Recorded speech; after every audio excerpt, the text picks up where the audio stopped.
Hey guys, today I am going to talk about the energy of 1, 2, 3. I know at first that might sound a little funny, but it is a number sequence that I have seen so much over the past couple weeks and like multiple times a day. So whether it's a text message or someone will send me like a video, like a voice memo at 1 minute and 23 seconds, or the clock, a receipt, a book page, whatever, I'm seeing it constantly, and so I knew there was a message ready to be brought forth around that.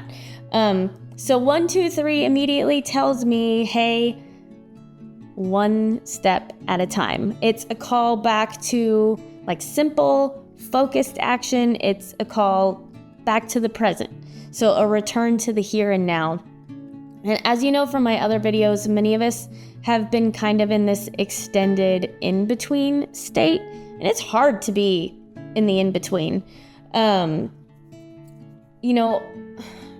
Internally and externally, that looks like a lot of shifts and changes for people. So externally, I know many people who have unexpectedly left a job or been released from a job, to put it nicely, or a relationship that was supposed to be stable ended. What else? Did I write something else? So yeah, projects, even physically moving from one place to another. Internally, that's looked like even shifts in our discernment. So people or beliefs, things that we used to feel like an alignment and a resonance with, were not anymore. And so in this in-between, many people have had a lot of anxiety because there's so much uncertainty, kind of feeling ungrounded or overwhelmed. And like, for example, that can show up as like, where's my next income coming from? Or if I don't believe in XYZ anymore, like, what do I believe in? And it's funny because people want to immediately fill that space. Like, oh, well, if I don't believe this, then I need to find what I do believe in. And instead of letting themselves be in this place of like exploring, or I don't know, because we like to know. Again, it's like what makes us feel safe. We like certainty. We like answers. We like to have the whole plan laid out right in front of us. And having a plan isn't wrong or bad. There's wisdom in having a plan. But if we get like too attached to the plan itself, that kind of creates a false sense of security, because life happens and, plans change. So a lot of the anxiety that we experience actually comes from mentally leaving the present moment. So our minds project themselves into an imagined future.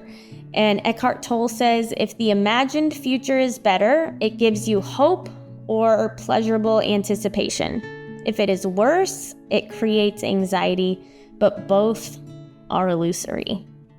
And I believe that's why 1, 2, 3 keeps coming up. It's saying, what is the next step in front of you today? So not tomorrow, not a week from now, not a month from now. Like, what is the step today? It's really just a call to return to the present. It's a call to return to the now. I have a meditation app that I use, and over the last couple weeks, there have been some kind of like daily inspirational quotes that have come up that I love, and I feel like they go perfectly with this. So one of them is trust the process and tend to what you can. I'm going to say that one again because that one's been really important for me. Trust the process and tend to what you can. So it's like release the unknown, release what's out here, come back here, tend to what you can. And the other one is be where your feet are. So again, they both have that same 1, 2, 3 energy of like, be here now. Practically, you can apply this to your daily life in many ways. I'll give you a couple examples from mine.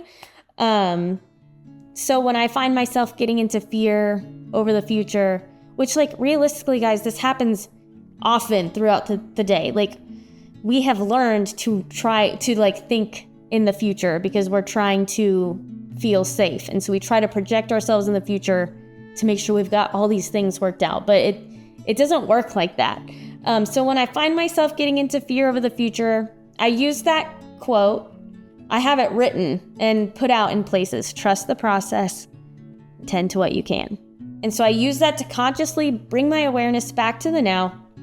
And I'm like, okay, what can I tend to today? Or I'll just like kind of get quiet and say, what do I need to tend to today? And I'm a busy mom. So sometimes that just looks like meal prepping or like getting the clean clothes out of the dryer that have been there for a few days, like these small things that might seem kind of insignificant or not as important, but are actually important.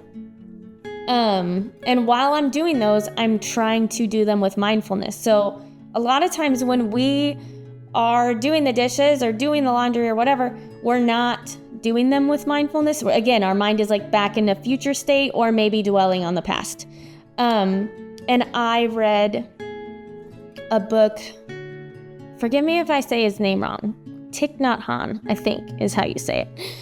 And he said, when you wash dishes, can you wash your teacup with the same mindfulness in which you would be washing baby Jesus? And I was like, oh my God, I've never heard anything like that before. And he's basically, again, calling us into slowing down and doing even what we would think of as insignificant things that we want to rush through with care and almost like a meditative attention. Even just like some small, like 3 intentional deep breaths helps me return my energy and awareness back to the present. So if I find myself, whatever, in the past, in the future, I'll stop and I'll take a slow inhale and then an even longer exhale. And I'll do that at least 3 times. And that just kind of helps reset me. Business-wise, I have specifically an idea that I've had for almost 8 years that I have not done anything with because it seems so big that I just got too overwhelmed by it to like start. And so I've been using that quote, the trust the process, tend to what you can. I've been using that with this. I'm like, okay, with this idea, like, what is the one thing that I can tend to today? And sometimes the answer is nothing. Like, I don't have the space to do it today. But I'll know, okay, Wednesday, I have this chunk of time. I'm going to go in my calendar, set it apart, and I'll do that one thing then. And people are like, well, isn't that like going into the future? And it like, yes-ish. Like, you are consciously making a choice that on this day, I'm going to set aside this time for this, but then you come right back and you don't live in that day. You don't try to imagine what you're going to do on that day. You come back here and you do what you need to here. Then you're like, okay, well, what is it that I need to tend to today? What's one small step that I need to do today? And so it's just bringing it back here. Kind of makes me think of that scripture that says, don't despise small beginnings. Is that how it goes? Yeah. Don't despise small beginnings. We have to start somewhere, and we have to do that with smaller attainable goals and like these bite-sized chunks so that we can actually just little by little kind of chip away at it and get it done.